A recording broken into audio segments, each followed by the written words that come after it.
Assalamualaikum warahmatullahi wabarakatuh. Kali ini saya akan memberikan sedikit informasi tentang Kerajaan Sunda. Pusat kerajaan yang berpindah-pindah.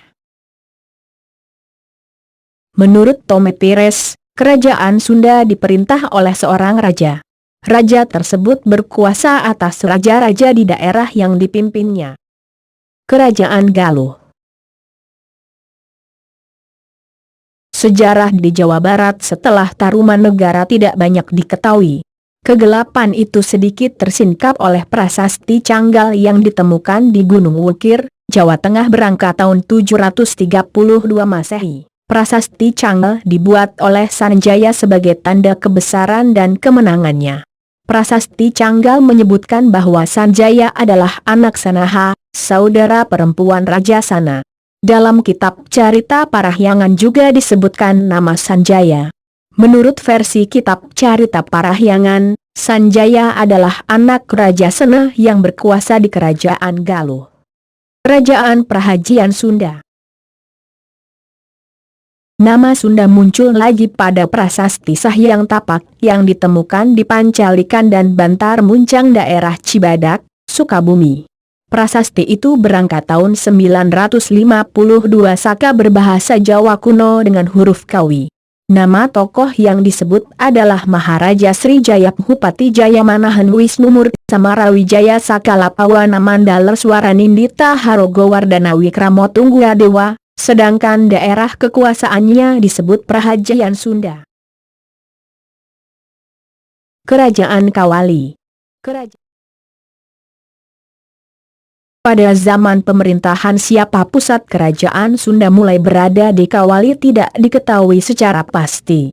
Akan tetapi, menurut prasasti di Astana Gede, Kawali, diketahui bahwa setidak-tidaknya pada masa pemerintahan Rahyang Niskalawastu Kancana pusat kerajaan sudah berada di situ.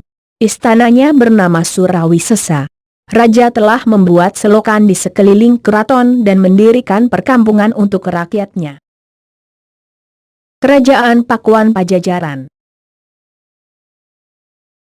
Setelah Raja Rahyang Ningrat Kancana jatuh, tahtanya digantikan oleh putranya, Seng Ratu Jayadewata. Pada prasasti Kebantenan, Jayadewata disebut sebagai yang kini menjadi susuhunan di Pakuan Pajajaran. Pada prasasti batu tulis Seng Jayadewata disebut dengan nama Prabu Dewata Prana Sri Baduga Maharaja Ratu Haji di Pakuan Pajajaran Sri Seng Ratu Dewata.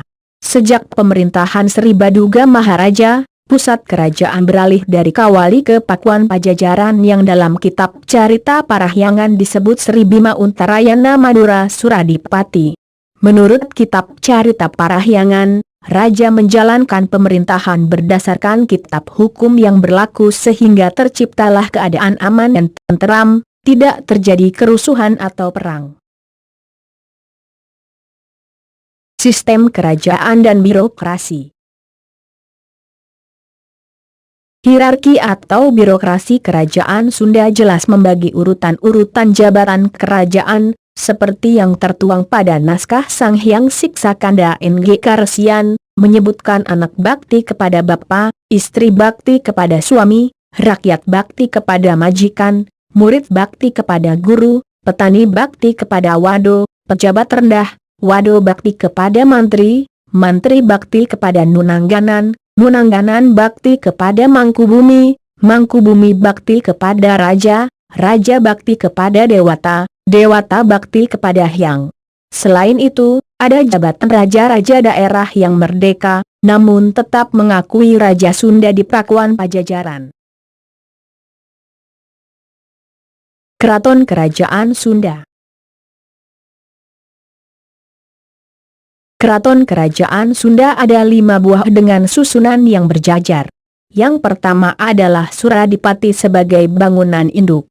Keempat bangunan lainnya antara lain ialah Bima, Punta, Narayani, dan Madura. Dan nama Pakuan Pajajaran diperkirakan berasal dari kata Pakuan yang berarti keraton dan Pajajaran yang berarti berjajar. Kehidupan masyarakat Sunda. Naskah Sang Hyang Siksa Kandang Karsian menyebutkan adanya pembagian kelompok masyarakat berdasarkan profesi atau ahlinya. Misalnya pandai gelang, juru lukis, pandai emas, pandai tembaga, prajurit, penyadap, dan masih banyak profesi atau keahlian lainnya, namun yang paling mendominasi yakni pertanian dan peternakan. Agama dan kebudayaan.